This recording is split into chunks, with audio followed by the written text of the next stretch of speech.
Now this is a prone ball squat. Prone is a position where you're lying on your front. So because I've got the ball in front of me and I'm crushing the ball in my front, we call it a prone ball squat. I may have given you this exercise when we've met for an Achilles problem, or to mobilise an ankle, or again for a knee. We're going to show you the double leg version first. And the side view is very, very important. You want to be able to see that the orientation of my body from the ankle is that the heel is fully flat on the floor, my knees are fully straight, and my body is a straight line, as if I was an ironing board just leaning against the door. We don't want me hips pushed out like this, or arching back off the ball like this. You want this straight position, almost like an Eddie the Eagle ski jumping position, where these guys jump off those horrible ski jumps. So it's that sort of orientation that we're looking for. And as we do the exercise, it's important to keep that alignment of the body and not roll back into this position or flex over the ball like so. So hopefully I'll make that evident as we do the exercise. Now, the knees are straight at the moment and the heels are very definitely firmly back on the floor, and that means I've got a very significant calf stretch. So that sensation of a stretch in the calf tells you that you're in the right place. If I was here, there's no stretch in the calf to get the heels to the floor. If I'm back here, I can't get my heels back on the floor because I've gone too far. So to come to here, I can now feel that, yep, the heels are on the floor, but that's quite a nasty stretch through that calf muscle. The big tendency here is because the calves are in a tight position, the body will try and release that tightness by allowing the heels to slide in. We'll show this from another angle in a moment, but we want to always feel that we're pushing the heels away from one another, so that the sides of my shoes are parallel to the sides of the room here. Now the exercise starts by me crushing the ball again. So any of these ball exercises we do, your safety comes from you really compressing the ball against the wall. Now if you're unsure of your safety, you could put your fingers on the wall like this as a guide, or you could rest them on the ball. I prefer to keep them off the ball completely, and then as I bend my knees and go into the squat, you'll see my heels will lift from the floor. So we're going down, but the orientation of my upper body here stays the same in relation to the ball. Now I go down to the shins are about parallel to the floor. And then as I push back up, the legs go straight and the heels go back to the floor. So again, all the time, it's sometimes difficult to perceive this from the video, but what I'm doing here is I'm really pushing hard from the balls of my feet forwards into the wall, and that pressure is what keeps the ball in its correct alignment and keeps the ball from slipping and makes me feel safe. Again, as you can imagine, the floor surface is really important here. Safety must always be paramount. You must always have a good grip, good purchase between the sole of your trainer and the floor. A lot of the gym studios have got a lot of dust in them because people wear outdoor shoes and stuff like that, so be careful. Wipe the floor with a damp cloth and then let it dry, and then usually it will have a good sort of friction to it to allow you to do the exercise well. So we go down like so.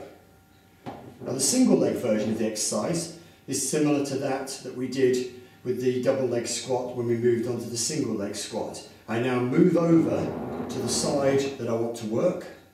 I've got the foot again in the same position, my heels back on the floor and my knees straight. But now this is a much more difficult exercise, and the degree of bend that we can achieve will be a lot less. So I'm going to hold the ball here for stability, and now I'm going to bend my knee, and as soon as I bend my knee, you'll see my heel is now lifting and the weight is rolling over the ball of the foot. And that now is as far as I can go because I'm very tight in that area there around the Achilles. Now, this is a great exercise for stretching an Achilles under load or mobilising an ankle. And the push-up phase is the knee straightens and the heel goes back to the ground.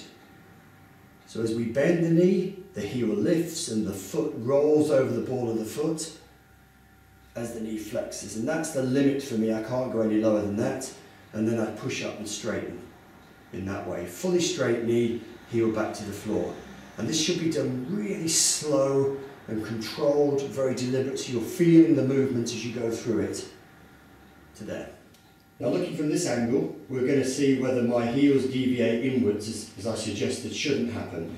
So the double leg squat here, knees fully straight, heels back on the floor, my body pushing the ball into the wall, and as I squat down, I'm thinking of keeping those heels and knees apart as I go down to my parallel position, there, and back.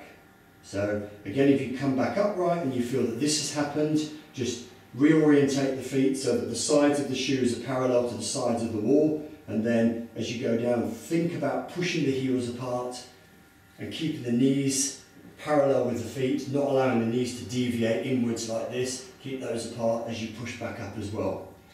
The single leg exercise showed me shift my body weight over to the side that I want to work. So I've kept the foot in the same position, I've just moved my body over to the right. The heel is on the floor, as you can see, the knee is fully straight, and again push the heel out as we flex that knee and the heel lifts. There. You can see probably that I'm shaking there because that's a tough exercise to do. And then to push back, fully straightening the knee and getting the heel again back to the floor. And as we said, to know you're in the right place, when you're back in that straight leg position with the heel back on the floor, you should have a significant stretch of your calf. If I'm going to go over to the left side now, you'll see me keep the left foot as it is, move my body over to the left. The pressure on the ball is now through the right side. Here, I'm holding onto the ball, heel back, knee straight, and then we flex and roll up over the foot. And again, shaking there because it's a tough position, and pushing the heel back. This does put a lot of pressure through the front of the knee, so I will have probably mentioned that we keep the number of repetitions down to a minimum. This is a really good exercise. There's a lot of demands on the body with this position. There's a lot of work for the knee, the ankle. I put the ball high like this with my arms sort of gripping the ball, and they're crushing the ball. So I'm really squeezing through the hands, they're not just resting on the ball. And I'm leaning forwards, so there's quite a bit of weight going through the arms here. So those patients that have had shoulder issues might get this exercise from a physio because it's a really good shoulder upper body stabiliser. But we're looking at it at the moment as a knee and an ankle exercise.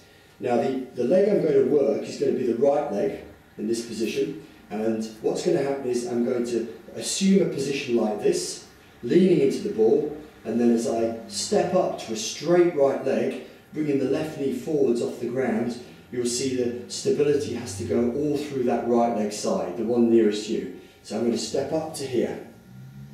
So now there's a lot of pressure through the shoulders, there's a big challenge on my core stability through the middle, not to let me collapse like this. I'm trying to keep that alignment so from the foot up to the shoulders I'm a straight line. Now this position was fairly easy, so I can take the right foot a bit further back, making it a bit more challenging, and now step up again to here. And that's a bit more demanding on me to keep that position. So as I drop back, the right knee bends, reaching the left leg behind me, and as I draw the ball down the wall, I step up and step in.